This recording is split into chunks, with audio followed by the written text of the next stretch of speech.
আসসালামু আলাইকুম। আম, ওয়ালাইকুম আসসালাম রহমতুল্লাহ বারাকাত।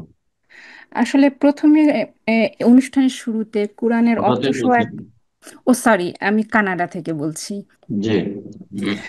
এটা হলো মহিলাদের গহনার বন্টনের বিষয়ে। গত দিনে আসলে আমি শুনলাম যে জীবিত অবস্থাতেও যদি সন্তানদের সম্পত্তি দেওয়া হয়, মেয়েদের ক্ষেত্রে একটা ছেলের অর্ধেক দেওয়াটাই উত্তম, আপনি বললেন।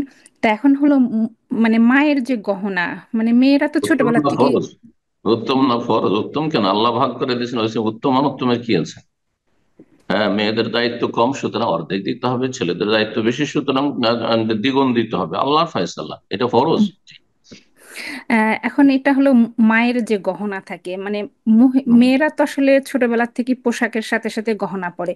এখন কোনো মা যদি এই ছোটবেলাতেই তার গহনাগুলো সব মেয়েদেরকে ভাগ করে দেয় যে এটা এর এটা এর, মানে না, এইভাবে। ভাগ করে ভাগ করে দেওয়া যাবে না, ছেলে মেয়ে সবাইকে দিতে হবে। ও, মায়ের গহনাও?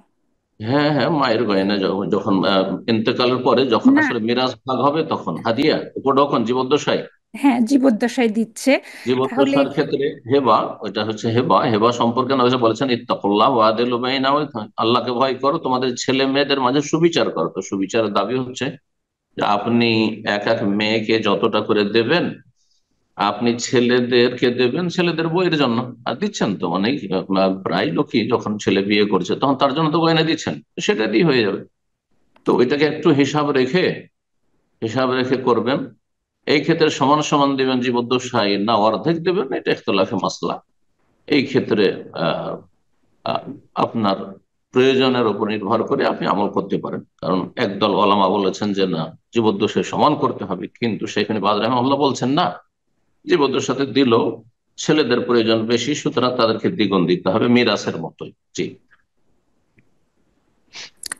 আচ্ছা, তাহলে এটা জানা হলো। আমি মনে করছিলাম জাজাকাল্লাহ যে খায়ের। জাযা- বউরাকে দিয়ে দিলেন, ওইটাই দেওয়া হয়ে গেল। আপনি বিয়ে শাদীর সময় দিচ্ছেন না ছেলেদের।